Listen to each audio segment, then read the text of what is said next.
Loving ourselves. What does it mean to you? This is one of the questions that we have to ask ourselves. Dearly is where some of us go. I love myself dearly.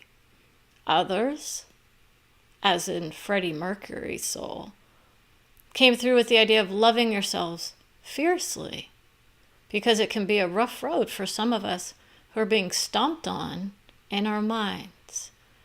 And in essence, some of those times and places where we wandered and roamed were not the easiest for us. That's what they would say, those souls on the other side of the veil. So, in essence, what are we here to do with this message? Am I here to claim that you're less than who you are in this moment? Or am I stating with an authority that there's something more to be gleaned from this title?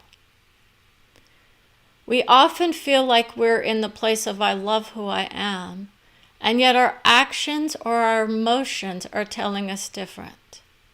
That's what we are told, versus the reality of who I am as a soul, creating from the viewpoints of many others who have watched and adored all other souls on a level of science fiction, perhaps. Others will claim that whatever I'm teaching is of science fiction. It's not real until it becomes real, correct? How many people are watching people or information sessions that declare us free and clear from those who deny us the fact that we are loving by stating clearly, I love who I am, and I want the same for you. So that might be your measuring stick for the vision of it. Can you state with authority, I love who I am? Now, the idea of, am I loved by another who matters, is a different story. And that's where a lot of people will start to have those misgivings about this kind of session. Okay? It's not meant to demean those who are saying to themselves in the mirror, ooh, I put that person down. I told that person that they weren't enough. I told these groups of people they weren't enough, or that they have issues. That's a very different thing. Many will say from the soul level, it's all welcomed. But if there are issues to be addressed, are you taking it personally? Do you identify as a soul of Christian mindset who's now being interfered with by the quote devil energy in their mind, the supernatural? Right? That's where some people are creating with. I am dealing with a soul who dealt that vision to many others. I am now dealing with that vision in the way that they themselves are now experiencing the torment from that kind of soul. Do you know what it is to tell people, please wake up and realize that the seeds you plant for others are what they often rise out of? Because that's where we are. I love you enough to tell you the truth. Your system planted a lot of seeds for us that were not of the highest. End of story. There's been a lot of tampering with those books. Not all of them, but enough of it for us as souls to say our egos were brought through in essence. Okay? It was a lower version of who they were on the soul level. That's the nature of it. The highest of the highs is very influential in the vision of we're all loved, adored, and cherished for who we are. But when you see the fallout from systems or perceptions, that's when we have to start going in and asking ourselves, why am I stating what I'm stating with such authority? Because I'm dealing with it on a soul level. I know what you know, and I know what you think you know about your systems of development that claim that you get to rise and others don't. You rise in the beauty of the Christian mindset just fine, and yet you deny that same vision for others. I'm unconditionally loved, and yet they are not. By me, correct? Let someone else handle that vision of who gets to love whom. Do you see how we put the burden on others to love everyone? That's for their family to figure out. That's for their hearts to figure out. They didn't land in the high of the high, correct? It's a cherished edition of Channel for the Soul. She wants to channel because she's got souls that are wanting to come through. But in essence, it's about knowing where you yourself land in your vibration. So if you're feeling good about yourself, right, would you be telling others that there's something wrong with them? There's a difference between there's something wrong versus I'm highlighting the unique perspectives of those souls who cried their eyes out when they were attacked on the screen and heard some of those visions. That's why a lot of people drop off, right? I don't hear anything but love. But what I will tell you is, it's the honoring of the systems for the time and place in which they served. And in essence, I'm having to deal the death blow to another member of my family who's about to pass on. Because in their minds, they know that's where they're headed. Okay? These are the souls that are coming through saying, I love you, I love you, I love you. We all know we've had our hearts handed to us by many people in various places. But what we're saying is, it's all forgiven on the soul level. When you go into that vision of, I forgive all, you receive that vision. Now, how many are saying, I wait until death's door before I do my work? Some of us don't get that chance. We have no idea when our endpoint is coming. Okay, we create a lot of endpoints, and those will be talked about at another place and time.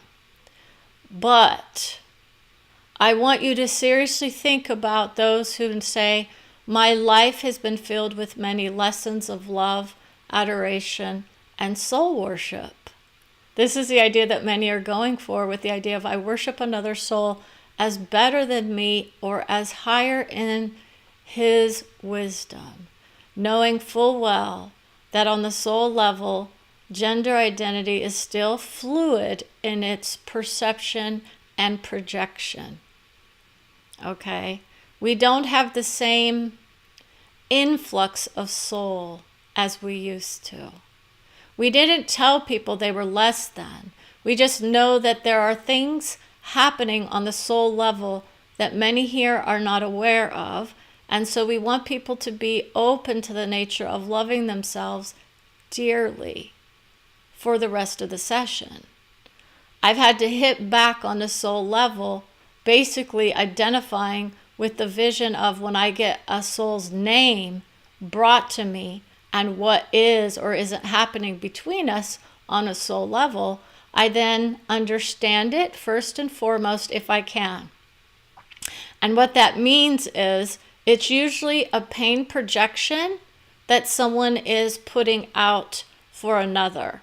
So that's the nature of looking at someone and saying, there's something wrong with you, versus look at who you are and how unique you are in your vision. Look at how beautiful you are in your projections of what someone else has conditioned you with, perhaps. But that's the scientific view, correct? The idea that we project, we create with our minds whether or not we are looking in the mirror or not. Do we feel beautiful in our bodies is where a lot of people go. And yet so many souls are saying, it has nothing to do with my body, it's my mind. And that's the truth of it. We are source vision is what Brenda is being asked at one point. She doesn't align with the vision of any one word that is gender identified as being the end all be all for all of us on this plane or many others. Okay? Because it's a vibration of soul that she really enjoys and atrophies in at some point. At some point, she passes that vision of, I need to project everyone's soul vision and go into the nature of I love who I am, and I'm going to rise in the vision of collective wisdom, which is really my bread and butter. I love the collective wisdom. And that means going online, letting people know what's happening with the Trump vision perhaps, or the Biden vision, and letting people know why that kind of vision is beautiful for us. That's still soul vision. But when we have a collective vision of the Christ soul, it affects all of us here on this plane, because it's an end of the institutions as they are known. Not just Christian institution or Christianity, but many of the other faiths that are conditioned to think that they are less than, or that they have to worship another, versus I'm coming into the alignment and bridging the gap between spiritual alignment or enhancement, because others will say it's an enhancement to the spiritual realms that religion offers us. It's very much influential in that vision, and it offers us a guidance to how we can go in and offer ourselves those lessons within. Many of faith are also doing those visions, but what happened is many are labeling others as less than in order to get themselves lifted up, because they feel like my book is telling me that there's something wrong with someone, and because I feel that way about them, I must be of the high. Yet you have denied yourself the beauty of another soul. Okay, those are souls that you're vibrating with when you see them in your path. They are aspects of you brought back to you that you haven't realized yet. This is the nature of the oneness that many are talking about and claiming they are part of, and yet they don't understand the vision of what that means. Okay, so if people are identified with certain groups, it's going to be a painful revolution, right? That's where so many are saying, oh, it's a revolution. No, your reaction. It's a reaction to the dangers in your mind that you've created, which is based on a fear of the unknown or the fear of the afterlife, which is, by golly, beautiful for the majority of us. Honestly, do you know how many people are vibrating in the beauty of their love of their families and friends and adored for it?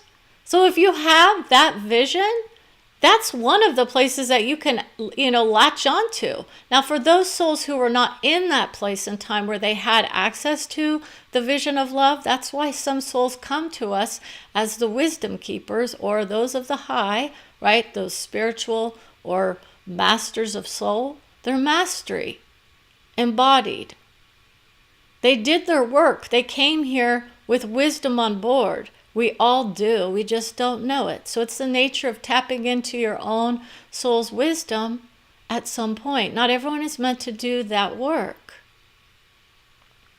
It's beauty embodied is where many go. That's where a lot of us are focusing our breath.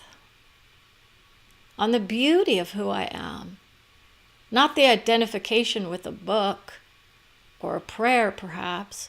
Those souls can indeed be lifted up into higher realms of love of themselves. So it's always honored by souls. But what we are seeing on this plane is a subjugation of the female identified visions very often. And those who are either not allowed to speak their piece, who are not allowed the wisdom to rise in it because it's denied to them by those of so-called male-identified soul visions that are walking on this plane. Okay? Very few people will align with the knowledge that there are women who are not even allowed to go to church or allowed to read those books of wisdom that others claim lift them up. And those books of old that have an identification of gender as of the high, they might want to think about what that can do to the nature of we're worshiping someone else as better than who we are here. It's a part of the collective that is waking up to the realms of love, not just here, but in other places. It's all beautiful. It's all wisdom. It's all guidance. It's about whether or not you feel it in your body to be of the love of all. That's where those souls are. I love everyone, whether or not I agree with you or not. But I agree that it's best for you. But as a collective soul, we can see what the vibration is that we are seeing on the screen. Does it not make sense now why Brenda is getting told more and more about the news and the recovery of the third Christ soul vision with what we've got going on in the Middle East? She knows exactly where that soul is, okay? And what's happening with that soul. It's a very turbulent time in that child's life. He's a soul, he's mastered already. He's already figured it out on a soul level. It's just the portrayal of us as wisdom comes later on for most of us. Okay? She, as a soul, felt her soul as a youngster. She was young when she first had her vision of, I'm hearing from my soul. But in her mind, she said, oh, this must be God, because I said a prayer for finding my retainer. And the instant came upon me. Okay? That's a little humor she threw in. When people start to realize that they're hearing from those souls who claimed they had those books of vision within them, they're all beautiful in their portrayal of the love of all. But that's what you have to understand, is many are now saying, yes, we pick and choose what serves us. Our preachers, our pastors, our priests, they all do the best they can with what they know in the moment. And there are some who are starting to say, we better kick up our heels a little bit more, enjoy our life a little bit more, right? See, others are saying that their enjoyment is more beneficial to them than the anger and pain of retrieval. And that's why Brenda is like, my soul's on board in essence. It's not the whole of who I am, but it's a higher version of who I am. Okay, so when I cross over, I will indeed be receiving more and more of who I am because my soul brings me it. And some of it is indeed painful for me because I'm such a sweet, sensitive soul.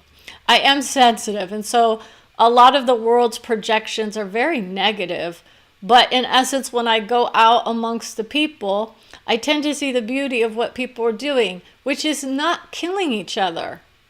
It's not necessarily hating on everybody either.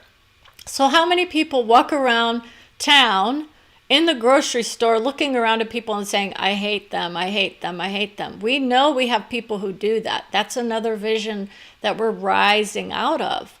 The ability to look at someone and say, I hate you, has nothing to do with their family, does it? It might, right? That's a conditioning that many have been brought through with. And this is why Brenda is saying some of those younger generations are not brought in with the fear of the unknown, as so many were placed upon in those books of old, right? Trying to scare people into behaving, trying to scare people into becoming more of who they are. And there's a better way to do that process that doesn't involve, jumping into the pits of hell to see if you can survive. But that's where some people go. Some people lose themselves in those processes. Some people vibrate in the beauty of it and they cherish it because they try to create it for ourselves and others, right? This is the nature of what some would say shadow work was, but it's the nature of loving ourselves through whatever pain and discomfort that we may have. Now, the total self-acceptance that many say they have is a beautiful thing. They will rise to that level of, I'm enjoying my life because I accept myself as I am in each and every moment. That's a beautiful thing. What you have to understand is if you were truly in that, you would probably be projecting that onto the vision of everyone you walk upon. Now, if you are not there automatically, it can be a process of discovery. And Brenda has her own visions of it. It's why in the last few months, I haven't felt as loving towards myself and others. Because in essence, I'm seeing a lot of that idea that people are saying they love themselves, but they hate others.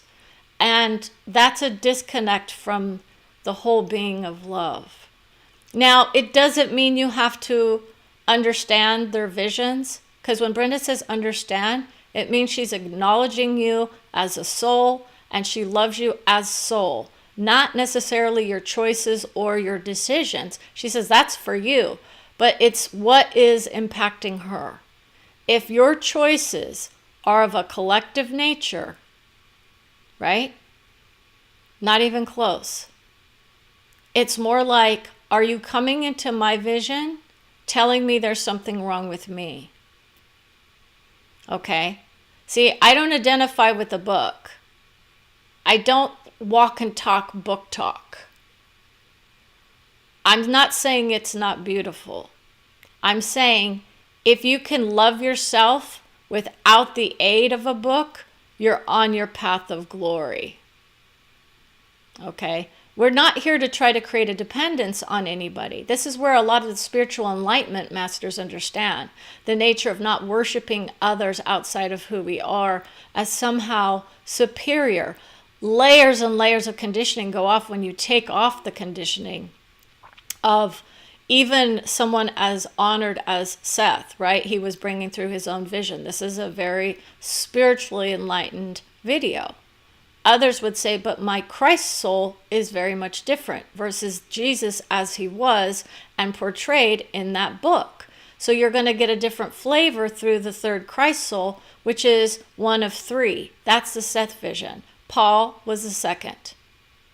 Okay? This is the nature of that projection. Brenda and her soul is being honest with those souls who want to know more about that soul that is now risen onto this plane. He's not here to make you feel absolutely adored is what you'll feel. It'll be an intuitive vision for those who actually vibrate in the beauty of it. The shift in consciousness is what we bring. The awareness of the end of the world has been denied.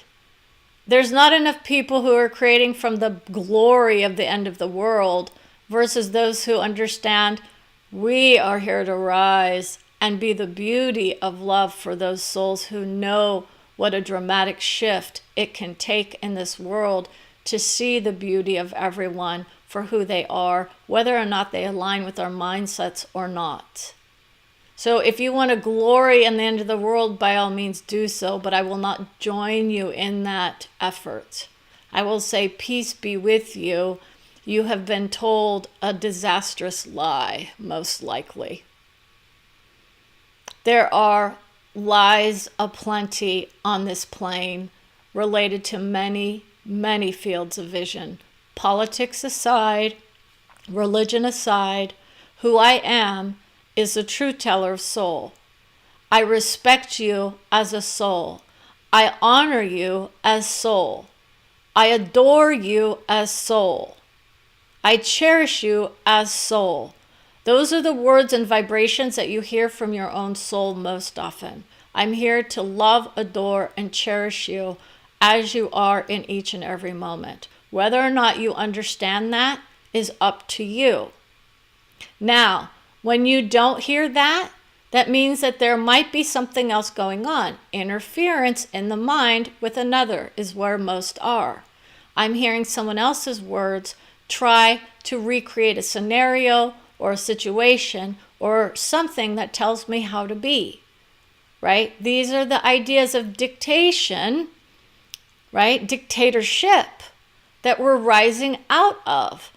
And we go to a united vision of love of all. And when we do that, those situations tend to dissipate that cause us so much pain, right? Because no one wants to be dictated to and told how to run their lives. Yet we agree on this plane how we do it. But those books are conditioning themselves to be of the highest of the high for everybody.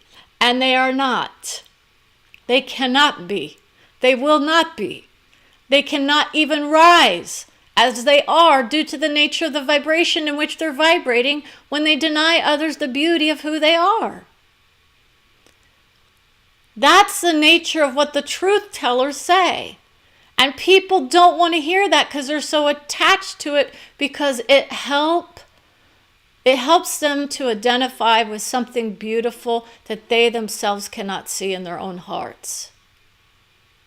It's their minds, not their hearts. This is why the nature of people who get conditioned to believe in one vision versus another. And this is why Brenda has distanced herself from every soul vision as much as possible that is not of her own. And yet she hears from those that she actually creates with. And this is where the disparity can sometimes happen if we're not on the same page, so to speak. Do you see the beauty of bringing together collective wisdom? But how do we bring together the collective wisdom of the globe if we're not in the adoration of every soul? This is why Brenda can bring through those souls that others would absolutely say are filled with hatred. Their souls are not, and they never were. They took out their anger on others. We've had our moments of it. This is where all of us are, unless you're a preacher who happened to be the beauty and wisdom of all, right? That soul that everyone loves, Jesus Christ Almighty, right? He's the only one, right? Do you know how many people Brenda calls upon to say, do you know how many indigenous people would look at that vision and say, my ancestors were more in tune with the nature of the planet than anyone who would ever claim that a book is going to give them the wisdom that they need, versus the understanding of the nature of the universe that we are also vibrating in. It's not just about people. It's not just about things. It's not just about the beauty of who we are. It's about the reality of what we've created. We butchered people for our beliefs.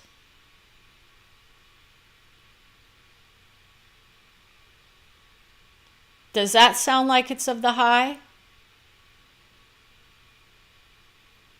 These are agendas brought down perhaps through the vision of soul vision to somehow claim dignity in their vibration for trying to create a united vision. This is part of the process of discontinuing the institutions that are holding us back from freely creating from the love of our lives. We have the love of our lives, correct?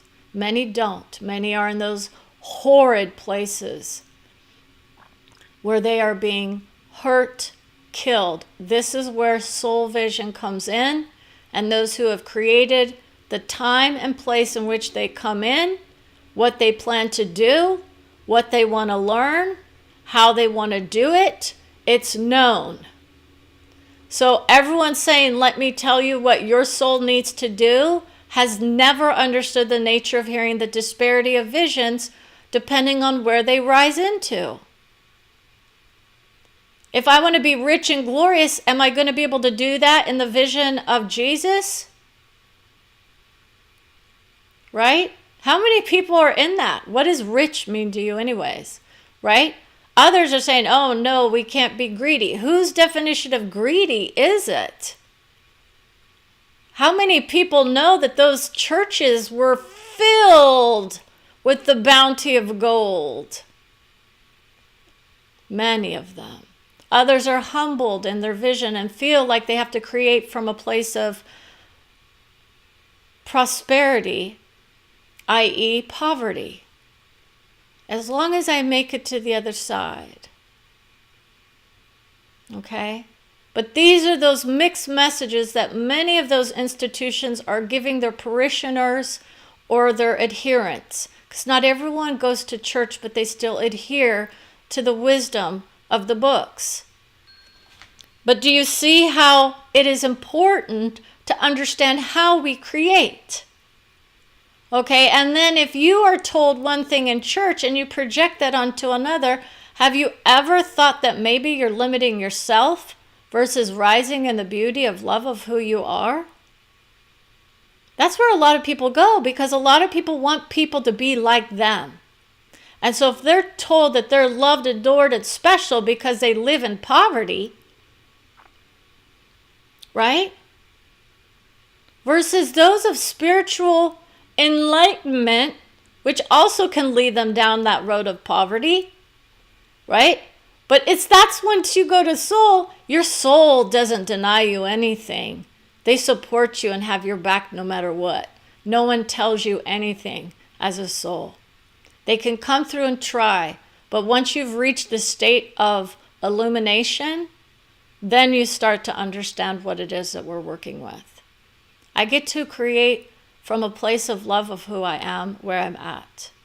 Okay, I may not be of the high in the minds of many because they're feeling like this is an attack on certain institutions. It will be felt is that by many.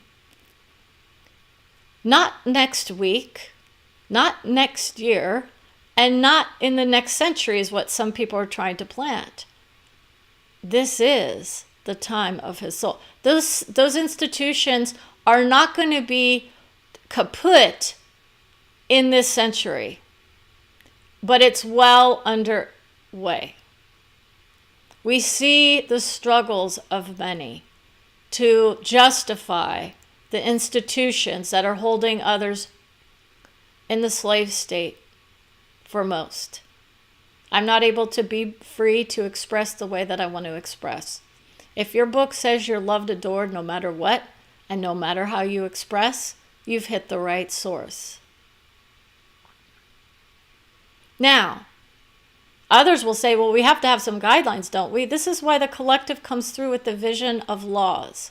And so people still have the ability to influence the laws. What they do not have the ability to do, for the most part, is influence the rules and dictates of those books. Do you see the difference? Okay, what served us at one point doesn't necessarily serve us now. I love who I am. I get granted beauty in many ways. And I honor that for you. I like to feel wild and free in my mind sometimes. And yet there's a little girl in me that says, no, you shouldn't do that. It might be bad. Feeling wild and free was discouraged, right? That's a natural characteristic of so many souls. I lost that aspect as a teen. Okay, I was heralded as beautiful for who I was. And then when I slumped down into the fields of psychology, depression, right? I was struggling in my mind. So when I come through and I feel wild and free, and someone says, oh, please don't be that kind of soul, it offends my sense of virtue. What sense of virtue are you working with? These are all terms and ideas placed in books based on thousands of years ago, most often.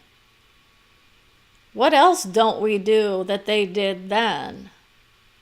Right? Women are freeing themselves from the dictates of those men, because they were male-identified souls for the most part. They had their place in time. But many men are being demonized, and it's unjustly. Okay, they are not responsible for those books, is where a lot of men are going. They don't agree with the dictates, and they don't agree with the visions, even though in essence many are using those visions to somehow supplement their own superiority in various ways. Okay, that's why the women are starting to rise on their own, or without the vision of supportive kinship with the souls that identify as male, or whatever vision. But those especially that identify as strong male souls here on this plane, they vibrate in the beauty of the women rising out of dictates. Let them be free and clear of those religious restrictions that hold them accountable for their, quote, sinful visions. Let us unite in the vision of love of who we are. Let's be free to see who we are, unencumbered by the books of old, right? It doesn't mean you have to diminish your vision of kinship, partnership, trust, communication, wisdom exchange, honesty. I miss my love life. That's where a lot of people are, because in essence, if you have others always telling you what you need to be, how can you possibly go in and find the beauty of who you are as soul unless you can say, I love who I am, set me free? Because then that's what you bring to you. You bring to you a freedom to be beautiful and wise and comforting to those who aren't able to do that for themselves. That's the nature of who I am. I honor you where you are. I don't agree with certain aspects of what society is working with. I have compassion for those who I don't even agree with, that are in pain and suffering, and reach out to me without knowing where I am in my own vision. I understand. If I were you, I would be feeling, thinking, experiencing, and doing exactly what you're doing. That's the empath motto. And it's not a pleasant one for people to go through if they are on public display. Okay? So, how about we change the title of this, right? To loving everybody dearly. Everyone loves themselves no matter what. And our souls congratulate us for that vision. But at some point, let's turn the dial back a little bit on ourselves and ask ourselves, what wisdom can we bring for the mantra of soul? We're not just going to do mantras and visions of soul. We'll also bring through the, quote, dictates of those souls, right? That want to be told how to be. If you're taking this as a told how to be versus a wisdom brought to you and a guiding about what may be coming down the path for your family most often, because a lot of us aren't going to see those changes happen for a while, and depending on where we ourselves land in our vision of how long I reside on this plane. But it sets the tone for our children who have already come in without the burden on their hearts. We're facing the fear of the unknown. Where am I without those books? Where am I without my soul, right? Your soul is always guiding you, always with you, always loving you, cherishing you, adoring you. Clapping for you is where Brenda hears when there are many souls that she works with who are standing on their feet cheering her on. You'd be surprised how many souls start to understand that, because you start to hear your own soul's unique beauty brought to you. And it's a beautiful place. It's a beautiful experience. It's a beautiful wisdom. So with that, I want to say thank you for watching. And remember, stay curious, wise, and soulful. Have a wonderful day.